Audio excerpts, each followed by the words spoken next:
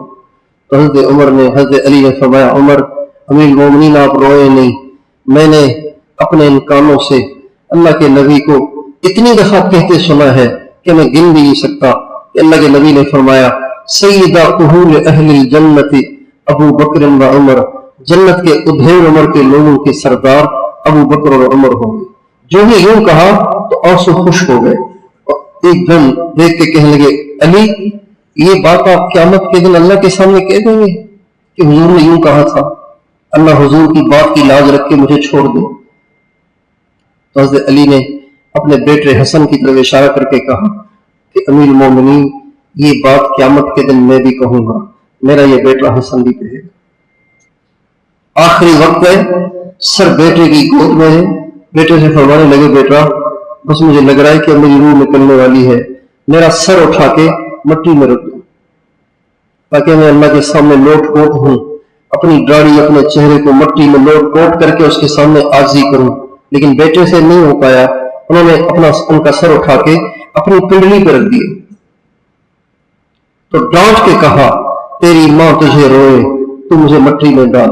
چنانچہ انہوں نے والد گرامی کا سر جب زمین پہ ڈالا تو اپنے چہرے کو مٹی میں لوٹ پوٹ کرنے لگے اور کہنے لگے ویلی وویل امی ان لم یغفر لی ربی، برباد ہو جاؤں گا میں اور میری ماں بھی برباد ہو جائے گی، میں بھی برباد ہو جاؤں گا اگر آج میری بخشش نہ ہوئی۔ اتنے بڑے آدمی اور فکر کس چیز کی لگی ہوئی ہے؟ بولیے بخشش کی۔ مقام ابدیت پہ پہنچ کے دل سے درجوں کی تمنا بھی نکل جاتی ہے، اس لیے کہ پھر وہ درجوں کے اپنے آپ کو درجوں کے قابل ہی نہیں سمجھتا۔ نہیں، یہ تو بڑے لوگوں کی بات ہے۔ حضرت تھانوی رحمۃ اللہ علیہ فرماتے ہیں میں نے حضرت گنگوہی کو اپنے کچھ احوال لکھے۔ حضرت گنگوہی، حضرت تھانوی حضرت گنگوہی کے شاگرد ہے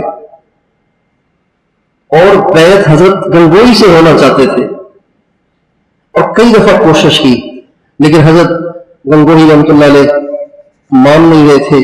تو جب یہ حج کے لیے گئے تو سوچا کہ ان کے جو پیر ہیں نا، ان کے جو شیخ ہے حاجی امداد اللہ صاحب، ان سے سفارش لکھواؤں گا، پھر بیعت کریں گے۔ چنانچہ ان کے پاس گئے، حضرت میں مولانا رشید احمد صاحب سے بیعت ہونا چاہتا ہوں، آپ مجھے رکا لکھ کے دے دیں تاکہ وہ مجھے بیعت کر لیں۔ تو حاجی صاحب نے فرمایا بھائی مجھے سے کر لو بیعت، خود ہی اپنے ہاتھ پھیلا دیے، بھائی مجھے سے بیعت کر لو۔ چنانچہ حضرت نے بیعت کر لیا۔ حضرت تھانوی فرماتے ہیں میں نے اپنے احوال حضرت گنگوہی کو لکھے کہ مجھے یہ چیزیں محسوس ہوتی ہیں، تو جواب میں لکھا بھائی مولانا صاحب ماشاءاللہ آپ کے احوال بہت اچھے ہیں، ہم نے تو کبھی کچھ محسوس نہیں ہوتا۔ حضرت حاجی امداد اللہ صاحب مہاجر مکی نور اللہ مرقدہ کے پاس ایک شخص آیا کہ حضرت مجھے کوئی وظیفہ بتا دیجیے، مجھے حضور کی زیارت ہو، آپ علیہ السلام کی زیارت ہو جائے، اس کا کوئی وظیفہ بتائے۔ ہمارا کہ اچھا بھائی بڑی بات ہے آپ کی، تو بڑی جرت ہے آپ کی، ہمیں تو اتنی بھی جرت نہیں کہ سبز گنبد ہی کی زیارت ہو جائے، ہماری کو یہ بھی اوقات نہیں، ہمیں ایک دفعہ سبز گنبد کا دیدار کر لیں۔ آپ کی بڑی شان ہے کہ آپ ماشاءاللہ اتنی بڑی تمنا رکھتے ہیں، تو ہماری تو ایسی اوقات نہیں ہے۔ حضرت شیخ الحدیث مولانا محمد زکریا صاحب رحمۃ اللہ علیہ 12 برس مدینہ میں رہے اور 12 برس تک اللہ کے نبی کے روزے پہ حاضر نہیں ہوئے، باہر دروازے پہ کھڑے ہو کے فقیروں کی طرح سے، غلاموں کی طرح سے باہر کھڑے ہو کے سلام پیش کرتے تھے اور چلے جاتے تھے۔ کبھی کوئی کہتا تو فرماتے تھے جاتے ہوئے شرم آتی ہے، ہمت نہیں ہوتی، کیا منہ لے کے جاؤ حضور کے پاس۔ ایک دفعہ حضرت مدنی کے بیٹے مولانا سید اسعد مدنی رحمۃ اللہ علیہ آئے، وہ حضرت شیخ الحدیث کے بچوں جیسے تھے، حضرت شیخ کے بچوں جیسے تھے، وہ آئے تو وہ سلام پڑھنے جا رہے تھے، تو فرمایا میں بھی اس انتظار میں تھا کہ آپ جب آئیں گے، تو چونکہ آپ سید ہیں، حضور کی اولاد ہیں، تو اس لیے سوچا تھا کہ آپ جب آئیں گے نا تو آپ کے ساتھ چلا جاؤں گا، آپ کے پیچھے پھر میں بھی کھڑا ہو جاؤں گا سلام پڑھنے کے لیے۔ چنانچہ مولانا سید اسد مدنی نور اللہ مرقدہ جو کہ ان کے بچوں جیسے تھے، ان کے ساتھ گئے معاجہ شریف کے سلام پڑھنے، اور ان کی اوٹ میں کھڑے ہو کے چپکے سے سلام کہے اور آگے نکل گئے۔ مقام ابدیت میں حضرت شیخ مولانا زکریا صاحب کو جو اللہ نے مقام عطا فرمایا تھا، اللہ اکبر۔ آپ فضائل اعمال فضائل صدقات اگر پڑھتے ہیں، نہیں پڑھتے ہیں تو پڑھیں اور دیکھیں حضرت شیخ اپنے آپ کو کیا کہتے ہیں۔ یہ بھی یہاں بیٹھ کے مجھے خیال آیا کہ حضرت شیخ نے سحری کے افطاری کے اوقات میں دعا کرنے کے لیے کوئی بات فرمائی ہے، یہ دیکھیں کیا فرماتے ہیں۔ حدیث کی کتابوں میں یہ دعا مختصر ملتی ہے۔ حضرت عبداللہ ابن عمر ابن عاص افطار کے وقت یہ دعا کرتے تھے، اللہم انی اسألک برحمتک التی وسعت کل شیء ان تغفر لی۔ بعض کتب میں خود حضور صلی اللہ علیہ وسلم سے یہ دعا نقل کی گئی ہے، یا واسع الفضل اغفر لی، اے وسیع عطا والے میری مغفرت فرما۔ اور بھی متعدد دعائیں روایات میں وارد ہوئی ہیں، مگر کسی دعا کی تخصیص نہیں۔ دعا کی قبولیت کا وقت ہے، اپنی اپنی ضرورت کے لیے دعا فرمائیں، یاد آوے تو اس سے احکار کو بھی شامل کریں، یاد آوے تو اس سے احکار کو بھی شامل فرما لیں کہ سائل ہو، سائل کا حق ہوتا ہے۔ ہمارے بزرگوں کو اللہ تعالیٰ نے یہ وصف بدرج کمال دیا تھا کہ وہ اپنے آپ کو کچھ نہیں سمجھتے تھے۔ ایک حضرت تھانوی رحمۃ اللہ علیہ فرمانے لگے، قسم کھا کے کہتا ہوں، روزے سے ہوں، کہ اپنے آپ کو کسی کافر سے بھی بہتر نہیں سمجھتا ہوں، اس لیے کہ ابھی آگے اس کی تشریح حضرت خود نہیں کریں گے، ظاہری بات دوسرے ہی کریں گے، اس لیے کہ اس کے کلمہ پڑھ کر ولی بننے کا وقت باقی ہے اور میرے کلمے کفر کہہ کر کافر بننے کا وقت باقی ہے۔ ہمارے حضرت مولانا حسین احمد صاحب مدنی نور اللہ مرقدہ ایک ٹرین میں سفر کر رہے تھے کہ ایک سکھ بھی حضرت کے ساتھ تھا، اس کو اچانک باتھ روم بیت الخلا جانے کی حاجت ہوئی تو وہ جلدی سے گیا اٹھ کے، حضرت سمجھ گئے پیٹ پہ ہاتھ رکھے گئے ہیں، تو تھوڑی دیر میں واپس آ گیا، اب وہ ٹہل رہا ہے، حاجت ہے لیکن جا نہیں پا رہا، تو حضرت نے سوچا پتہ نہیں کیا مسئلہ ہے، بھاگ کے گئے تو بیت الخلا سارا گندا ہوا پڑا تھا، پاخانہ پاخانہ۔ حضرت نے خود اس بیت الخلا کو صاف کیا، جبکہ اس وقت شیخ الحدیث تھے، سینکڑوں علماء کے استاد تھے، ہزاروں مریدین کے پیر تھے، جا کے پاخانے کو صاف کیا اور پھر آ کے سکھ سے کہا بابو جی وہ تو صاف ہے آپ جا کے دیکھیں۔ ایک دفعہ مسجد میں داخل ہونے لگے تو ایک معتقد نے جوتی پکڑ لی، کافی چھڑوانے کی کوشش کی لیکن انہوں نے نہیں چھوڑی، چنانچہ حضرت چلے گئے، مسجد میں نماز پڑھی، لیکن سلام پھیرنے کے بعد وہ صاحب جو چپل لے کے آئے تھے وہ تو ابھی ذکر کر رہے تھے، دعائیں کر رہے تھے، وظیفے پڑھ رہے تھے۔ حضرت جلدی سے سلام پھیر کے وہاں سے اٹھے، اپنی جوتی بھی اٹھائی، اس کی جوتی بھی اٹھا لی اور اس کی جوتی کو اٹھا کے سر پہ رکھ لیا۔ اب جا رہے وہ جو اٹھ کے جانے لگا، دیکھا کہ حضرت نے میری جوتی کو سر پہ اٹھایا ہوا ہے، تو بھاگا بھاگا آیا اور آ کے ہاتھ جوڑنے لگا، منتیں کرنے لگا، حضرت اگر آپ نے مجھ سے بدلہ لینا ہی ہے تو آپ کم از کم سر سے تو اتار دو۔ حضرت نے فرمایا پہلے اس بات کا وعدہ کرو کہ آئندہ حسین احمد کی جوتی نہیں اٹھاؤں گا۔ حضرت مدنی خط لکھتے تھے نا تو آخر میں جو لکھتے تھے وہ لکھتے تھے ننگے اسلاف، ننگ کہتے آر کو، یعنی دھبا، بےزتی کا ذریعہ، اسلاف کے لیے بےزتی کا ذریعہ، بدنامی کا ذریعہ حسین احمد۔ امام الاولیاء حضرت مولانا احمد علی صاحب لاہوری رحمۃ اللہ علیہ، ان کے بیٹے مولانا عبید اللہ انور رحمۃ اللہ علیہ، وہ پڑھتے تھے حضرت مدنی کے پاس دارالعلوم دیوبند میں۔ ایک بار چھٹیوں میں آئے ہوئے تھے تو حضرت نے حضرت لاہوری نے حضرت مدنی کے حال احوال لیے، جب چھٹی پوری کر کے واپس جانے لگے تو داڑھی میں کنگھی کر کے جو بال ٹوٹے، داڑھی کے بال اپنے بیٹے کو دیے اور کہا بیٹا یہ بال نہ چپکے سے حضرت مدنی کی جوتی کے اندر سلائی کر دینا، تاکہ اللہ کے نیک بندے کے سامنے عاجزی کرنے کی وجہ سے اللہ تعالیٰ خوش ہو کر میری بخشش کر دے۔ حالانکہ یہ ہم اثر تھے، یہ ہم اثر تھے، عمر میں چند سال کا فرق تھا۔ اس کو ابدیت کہتے ہیں کہ انسان کو اپنا آپ سب سے گرا پڑا گنہگار گھٹیا نظر آنے لگے۔ ہمارے بزرگ تھے حضرت مولانا حماد اللہ صاحب حالیجوی رحمۃ اللہ علیہ، حج پہ تشریف لے گئے، حج سے واپس آئے تو کسی نے کہا کہ حضرت ماشاءاللہ حج پہ اولیاء سے ملاقاتیں ہوئی ہوں گی، کتبوں سے ابدالوں سے ملاقاتیں ہوئی ہوں گی، کیونکہ ہر سال حج پہ ابدال جاتے ہیں، کتب جاتے ہیں، یہ سارے جمع ہوتے ہیں وہاں۔ کہنے لگے جی ماشاءاللہ اس سال آپ تشریف لے گئے تھے تو کن کن بڑے بڑے بزرگوں سے ملاقات ہوئی، کون سے ولیوں سے ملاقات ہوئی؟ کہا بھائی سارے سفر میں جتنے بھی لوگ نظر پڑے مجھے تو سارے ہی ولی لگ رہے تھے، ایک حماد اللہ ان میں گناہگار لگ رہا تھا، باقی سارے ہی ولی تھے۔ ایک بزرگ میدان عرفات میں غالباً ظلم مصری تھے یا کوئی اور تھے یا معروف کرخی تھے، نام یاد نہیں آ رہا، میدان عرفات میں بیٹھے ہوئے تھے تو ایک ساتھی نے کہا حضرت ماشاءاللہ اتنے لوگ آئے ہوئے ہیں، کیا خیال ہے آپ کا، ان کے بارے میں اللہ کا کیا معاملہ ہوگا؟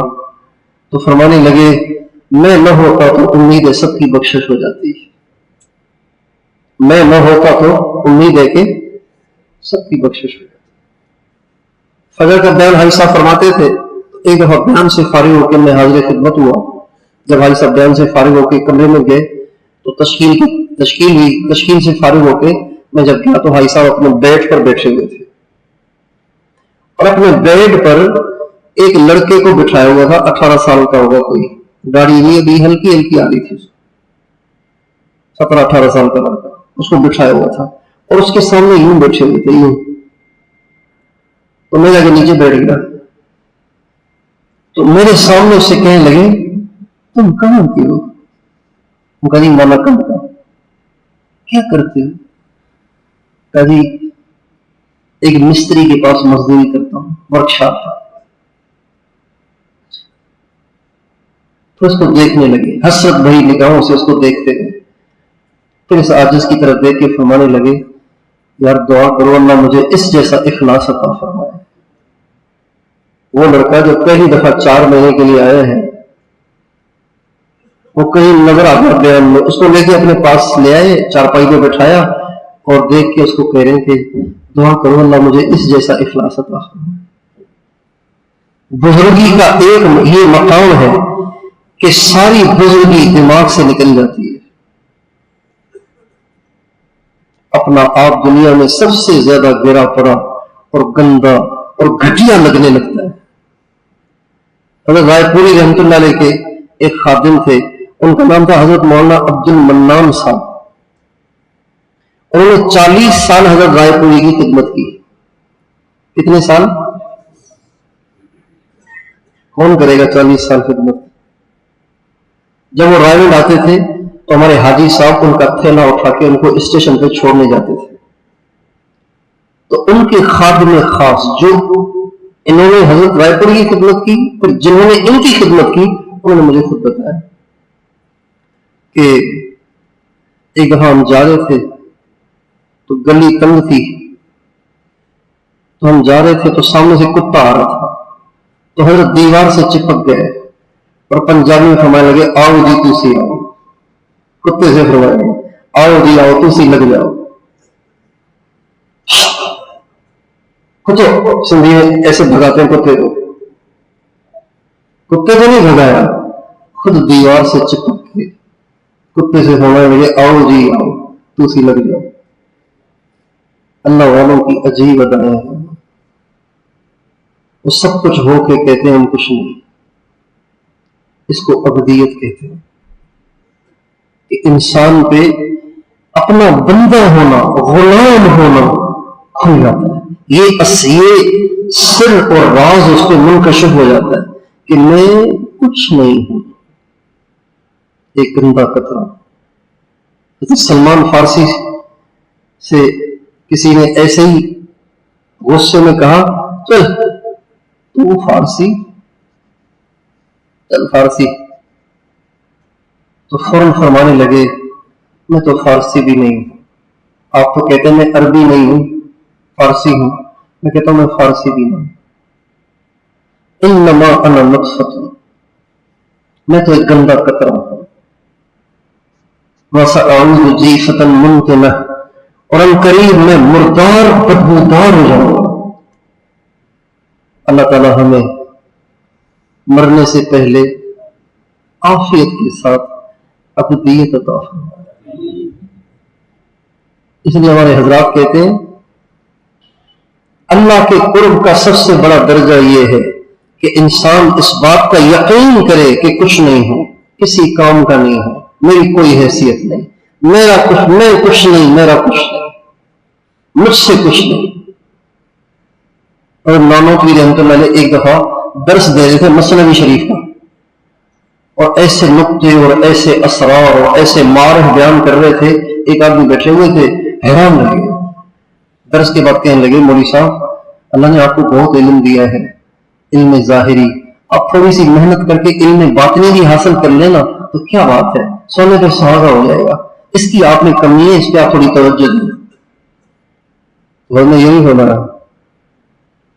اچھا آپ کس کے خلیفہ ہیں؟ کون سا سبق چل رہا ہے آپ کا؟ اللہ کا شکر ہے ہم بھی ایسے نہیں ہیں. اگر ہم بھی کچھ ہیں, کوئی اس قسم کا لہجہ نہیں. جو ہی یوں کہا نا اس نے تو مسکنت کے لہجے فرمانے لگے بے شک بہت گندا ہوں, آپ ہی کچھ توجہ فرما لیں. اس نے کہا اچھا میں کوشش کرتا ہوں. بیٹھ گئے مراقبے میں توجہ کرنے کے لیے.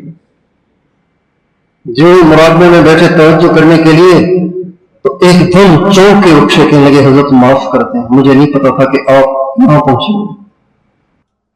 اپنا آپ کچھ نہ ہونا یہ جب کھل جاتا ہے تو پھر انسان کو مقام ابدیت حاصل ہوتا ہے.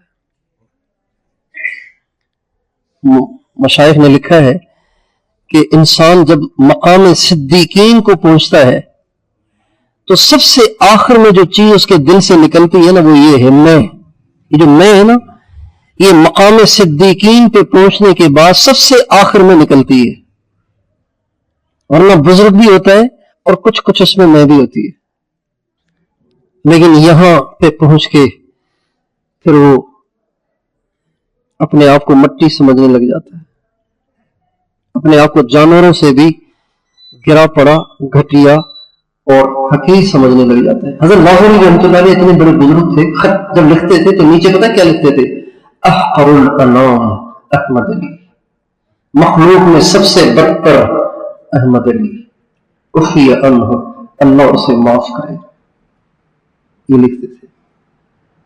ہمارے حاجی صاحب خط لکھتے تھے تو آخر میں لکھتے تھے بندہ محمد عبد الوہاب، بندہ یعنی عبد، بندہ محمد عبد الوہاب عفی عنہ، اللہ اسے معاف کرے.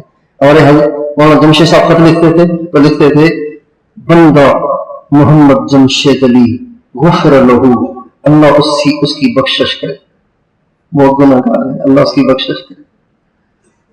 یہ بزرگ جو لکھتے ہیں یہ ہماری طرح باتیں نہیں ہوتی ہیں، یہ تکلفات اور بناوٹ نہیں ہوتی ہے، وہ حقیقت ہوتی ہے.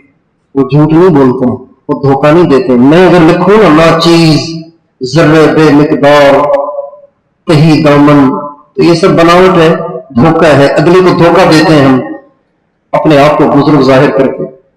وہ دھوکے سے بہت بالا تر تھے. جب انسان مقام ابدیت پر پہنچتا ہے تو اللہ تعالیٰ اس کو ہادی بنا دیتے ہیں. کیا بنا دیتے ہیں؟ بولیے. یعنی اس کے ذریعے بہت ہدایت پھیلتی ہے. پھر اسی وجہ سے دوسرے کلمے میں جب آپ پڑھتے ہیں نا اشہد ان لا الہ الا اللہ و اشہد ان محمدن، تو عبد بڑا رسول بڑا، لیکن عبد پہلے آتا ہے، رسول بعد میں آتا ہے. گویا اس بات کی طرف اشارہ ہے کہ عبدیت پہلے آتی ہے اور رسالت کا کام بعد میں لیا جاتا ہے. ہدایت، لوگوں کی ہدایت کا ذریعہ انسان بعد میں بنتا ہے، پہلے وہ عبد بنتا ہے. اللہ تعالی ہم سب کو عافیت کے ساتھ عبدیت کی حقیقت عطا فرمائے. عمل پورا کر لیں، مراقبہ کر لیں.